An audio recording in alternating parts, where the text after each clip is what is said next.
arriving to the ears.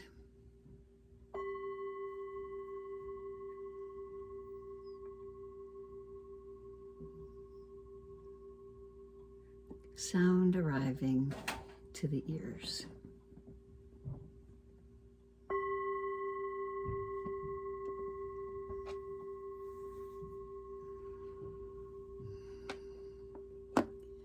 What do we notice?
Can we notice the beginning of that sound? Can we follow it all the way through the middle of the sound? Can we tell when it ends and when it begins again? Being present with listening to sound coming to the ears.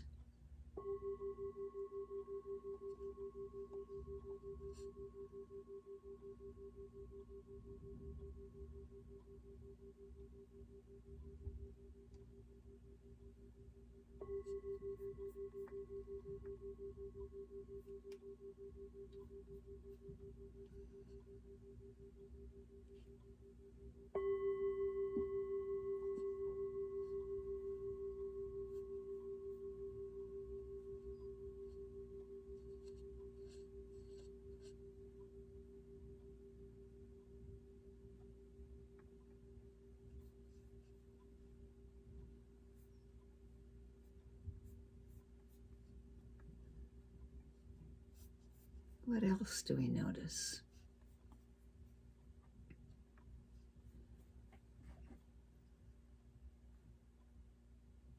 Are there other sounds in the room? Sound coming to the ears without designating it as something pleasant or unpleasant, or that we recognize it as our perceptions become more aware. Just allowing sound to be neutral and present.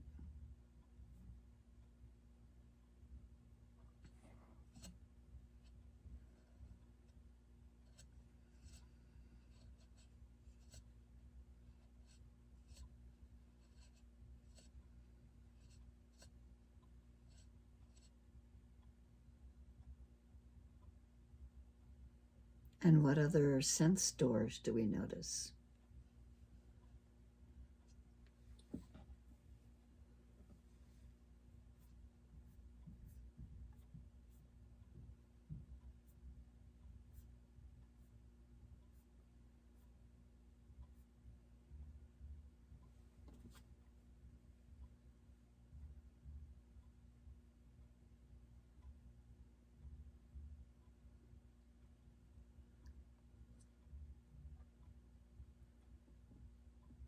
Do we notice tasting?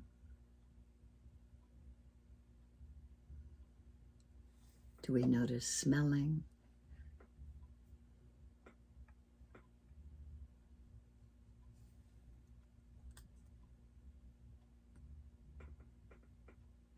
Do we notice touching? What can we notice about the touching? Is there pressure? Is there warmth?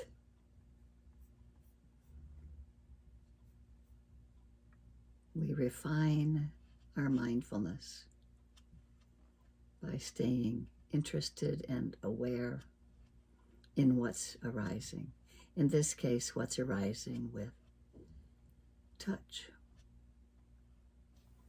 Do we notice our eyelids touching? Do we notice our lips touching? Or where our arms and hands are touching?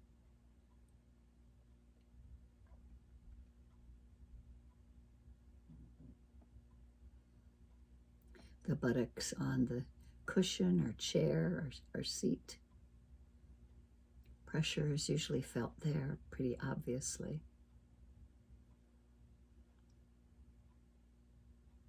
The feet on the floor or wherever they are, noticing what they're touching. If they're on the floor, we might notice the left one first. Is there pressure? Is there warmth? What is there? What are we present to? Numbness or tingling?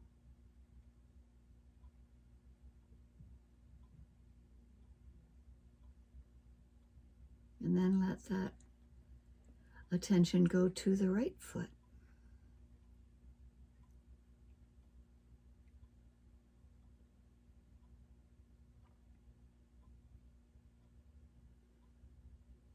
Pressure, warmth, tingling.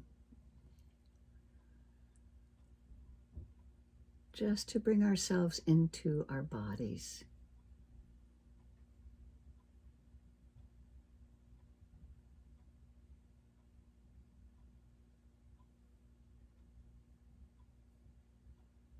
And to noticing what's happening right now and be present as best we can.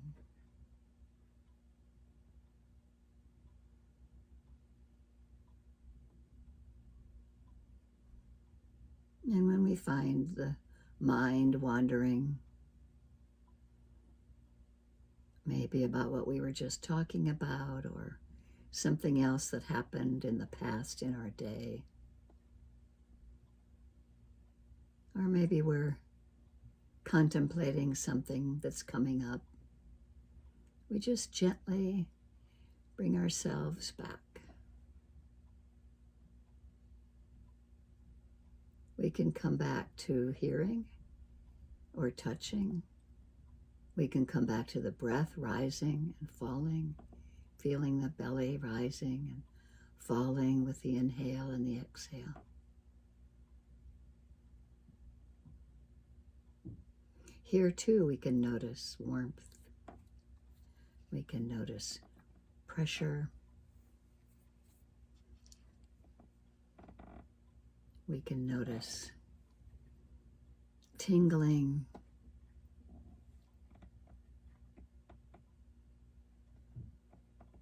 So we have each of our sense doors, which includes the thought door.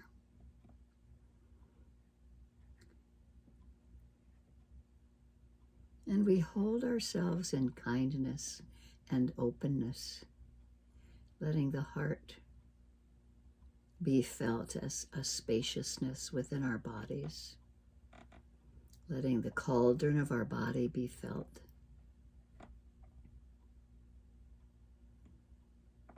As we let whatever comes and goes be noticed at the sense doors.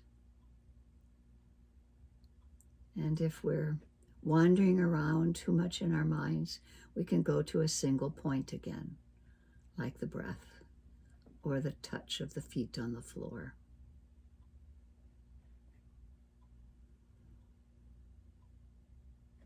Or if we find the hindrance of sleepiness and tiredness once we finally slow down for the day, oftentimes as soon as we stop, the mind just goes off into sleepiness. That's okay, that's one of the things it does. But we can also take a little bit shorter, faster breaths to just encourage a little more energy in the body. Or we can open our eyes and let light flow in. Whatever we do, to be as present as we can to notice the rising, the middle, and the end of what comes to our attention from one of the sense doors.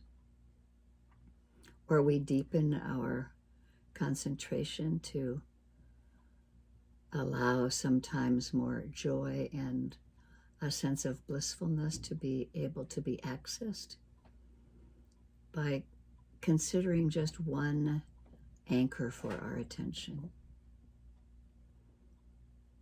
And as we gently bring ourselves to that anchor, we're less likely to notice the hindrances arising and passing.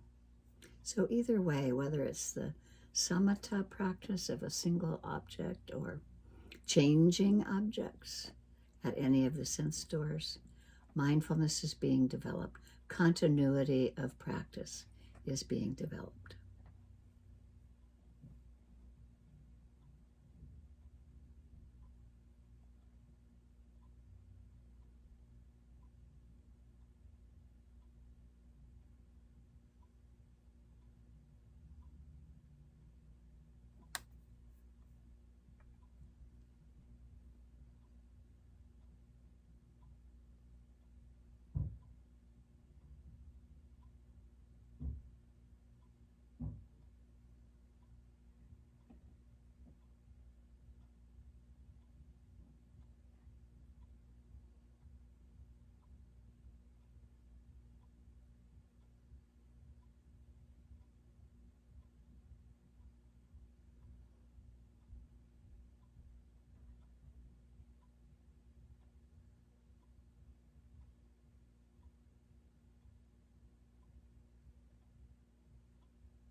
And we remember from time to time to hold ourselves gently,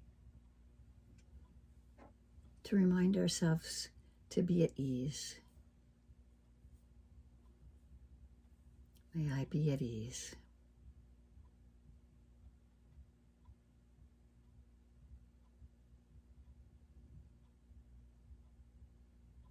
Letting the heart be nurtured.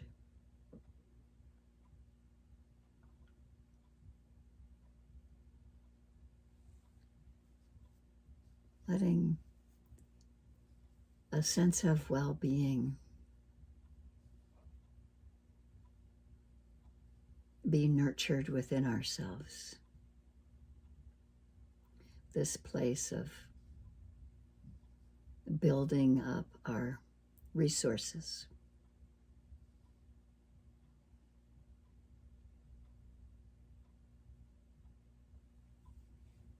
May I be at ease as things arise and pass away, as the mind conjures up thoughts and all the other sense doors receive information. We hold it all with gentleness.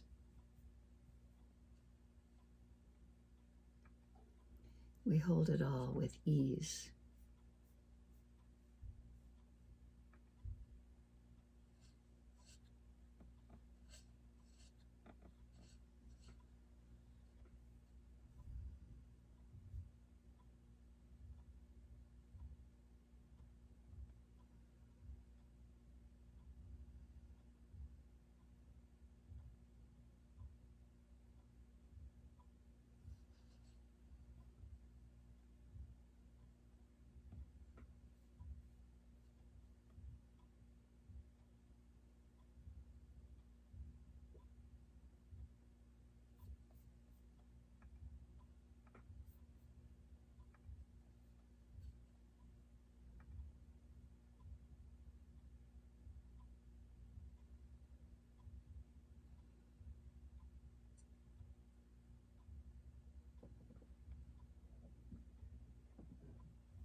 We may even want to reflect upon our own good deeds.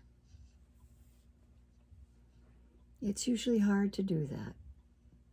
We can give to others, but we can't often remember what our good deeds were. What did we do for another person? What did we do for ourselves that brought joy?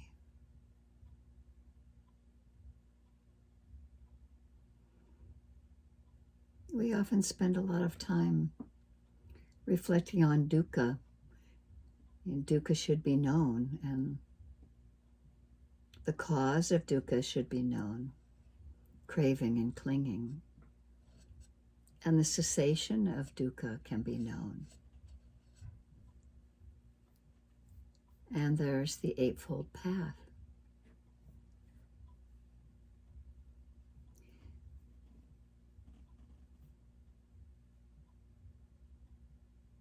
And the Buddha spent a lot of time talking about dukkha. It was the very reason why he wasn't so sure he even wanted to teach, because he felt like understanding dukkha was too hard.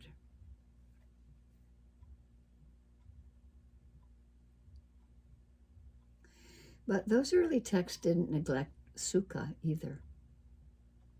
Happiness, ease. May I be at ease.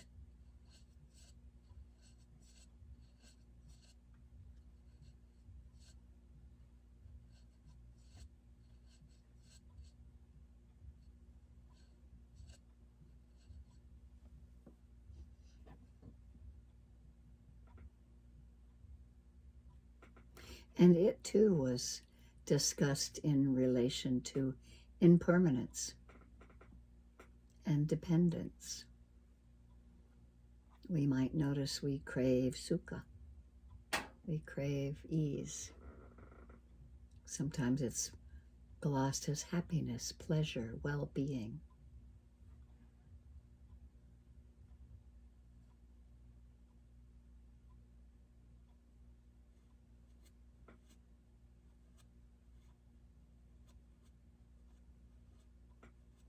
But it's important to help ourselves feel at ease, to notice sometimes those moments of equanimity or those moments of joy. And we can see too that it's not divorced from change. Pleasure and ease is also conditioned. It's also impermanent, and it's also able to fade.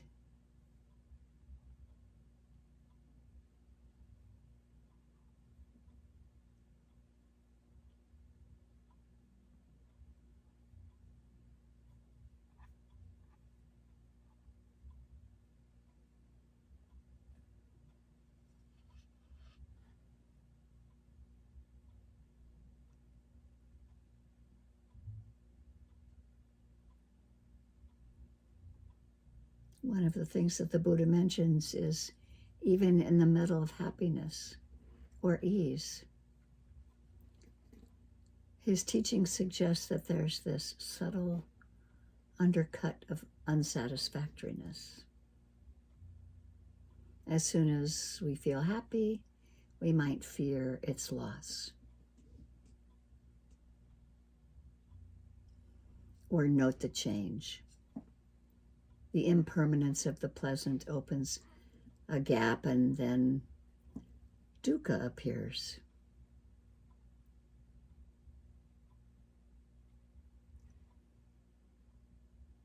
So even though sukha holds sense pleasures, it's pleasant, it's not free from dukkha. Their impermanence or the mind's clinging generates stress. And so here we are back at noticing the changing nature of whatever's arising. Encouraging ourselves to nurture, let the mind incline toward skillful thoughts, loving kindness, compassion, sympathetic joy, and equanimity. Letting mindful awareness be that middle path that sees the changing nature of both dukkha and sukha and can have the neutrality of seeing clearly. This is the vipassana path, seeing clearly the way things are.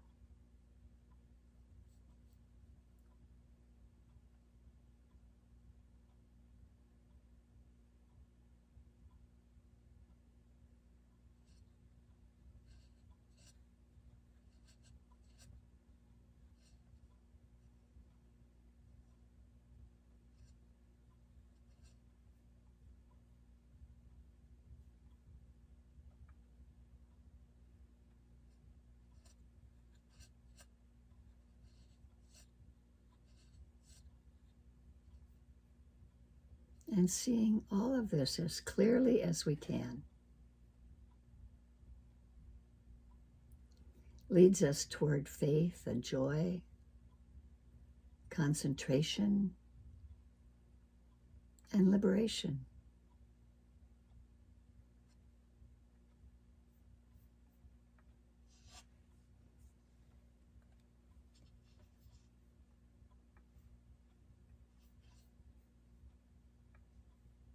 Breathing in feels like this. Breathing out feels like this. Nurturing the heart and mind to have mindfulness be at the fore.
And we encourage ourselves to rest in ease with the way things are. That this path of attentiveness isn't a suppression of our experience, but transformation of relationship, seeing dukkha and sukha deeply and loosening our clinging and resting in unconditioned ease.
So we rest in each present moment with awareness that grounds us and all the skillful states that arise together with awareness. And most importantly, one of them is wisdom. The work of awareness is just to know, and the work of wisdom is to differentiate between what is skillful and what is unskillful. And so wisdom, awareness alone is not enough, which was actually a book title written by Sayadaw U Tejaniya. Wisdom alone is not, awareness alone is not enough. We need to encourage and notice when wisdom is arising, that it helps us see what to let go of, or helps us watch what leaves on its own accord, and it helps us incline the heart and mind toward skillful thoughts, skillful actions.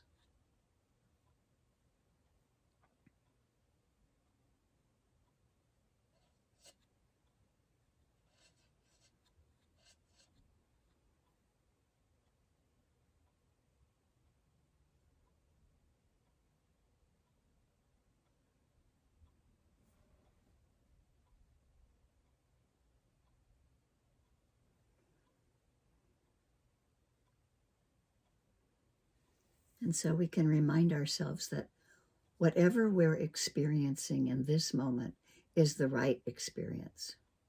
We can be happy. There's knowing happening and awareness happening, as this in itself is already wholesome. Awareness is present. Wisdom is present.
Sayadaw U Tejaniya also says that the mind is always doing its work.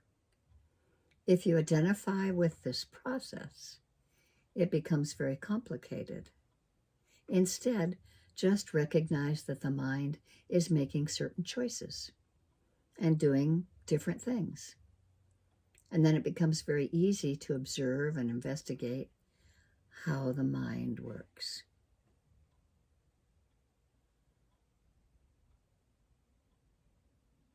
We don't have to try to maintain equanimity.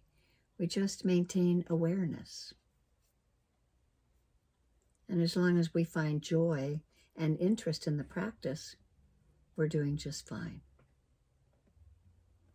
Where do we find joy and interest in this present moment?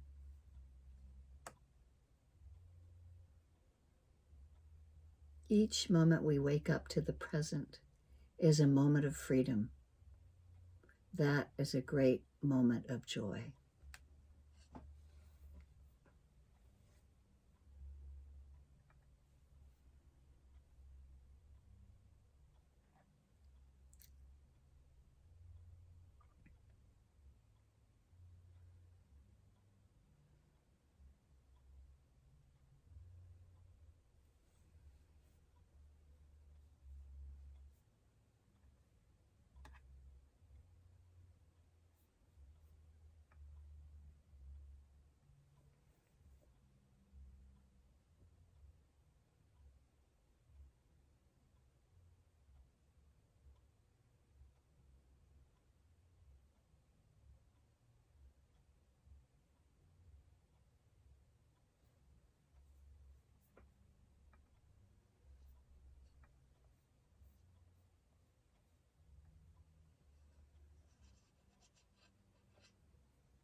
And so, breath by breath, we just keep returning to the present moment. Touching feels like this. Hearing sound is coming to the ear without naming it. Taste is happening, touch is happening. Thoughts are arising and passing away.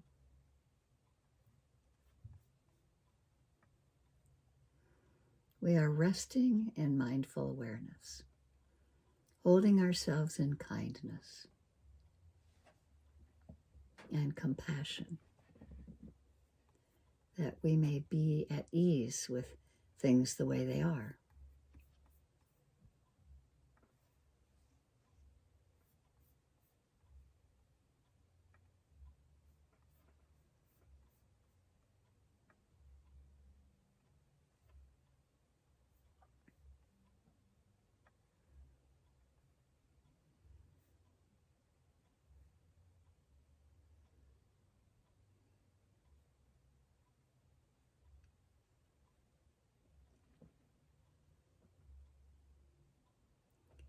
And as we hold ourselves in this thought of goodwill,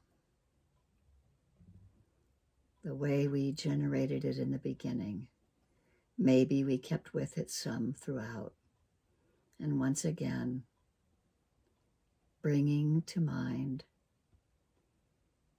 holding in our hearts ourselves, that we may have ease, that we may be free from enmity and danger, have happiness and the causes of happiness.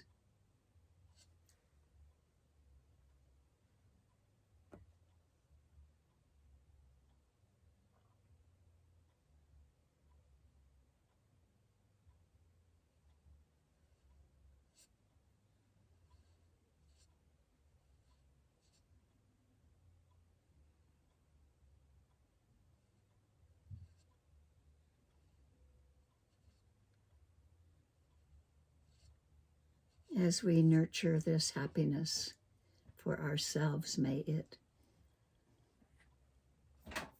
increase. May it ever increase its effect to surround others. This loving kindness and compassion it's boundless. We're just putting our toe into this field of loving kindness and compassion, of joy and of equanimity, all of the Brahma Viharas. And so as we hold ourselves in these heartfelt thoughts of kindness, may we include others within our hearts.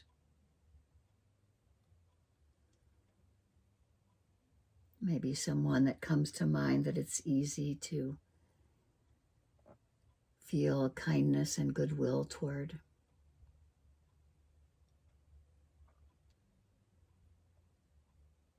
Wishing them to be at ease.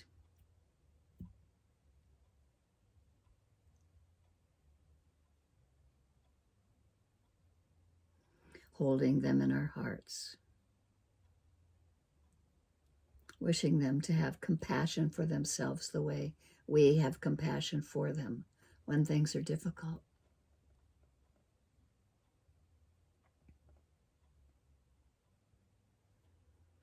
And letting that kindness and compassion in our hearts open even more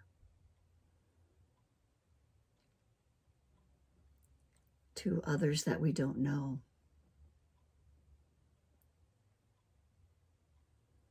Maybe one or two people come to mind and we just hold them in our hearts. Or maybe a group of people comes to mind.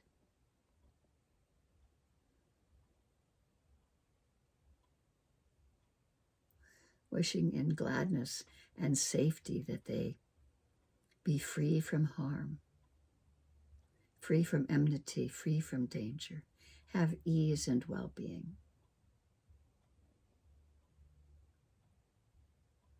Nurturing this kindness within ourselves, spreading it to others.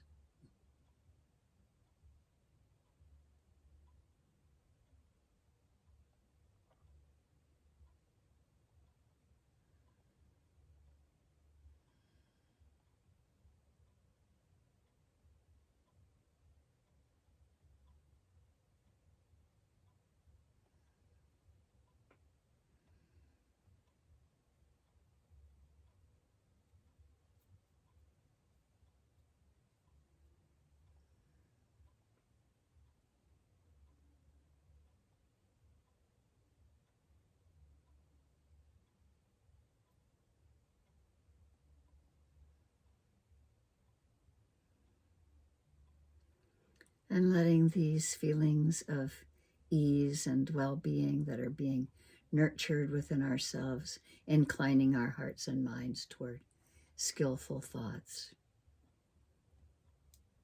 May we let it flow. May we let our hearts increase to allow people that might be suffering, other people who might be in joy,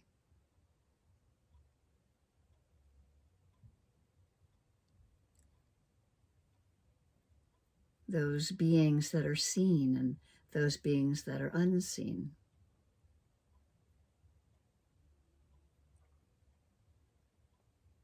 Those beings known and unknown, enlightened and unenlightened.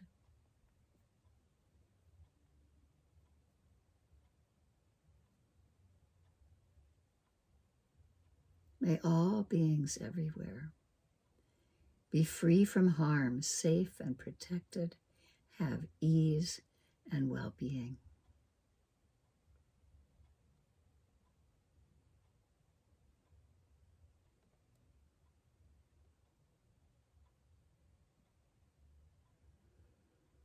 And may we offer the merit of our practice to someone that you might bring to mind that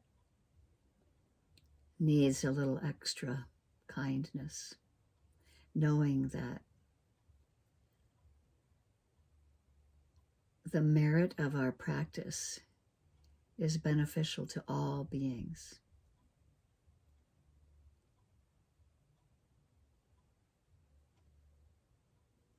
Anicca vata sankara upadavaya domino upakitava merchanti te sam vapasamo sukho. All conditioned things are subject to impermanence. They arise and pass away. And seeing this clearly with mindfulness brings the greatest happiness, which is peace.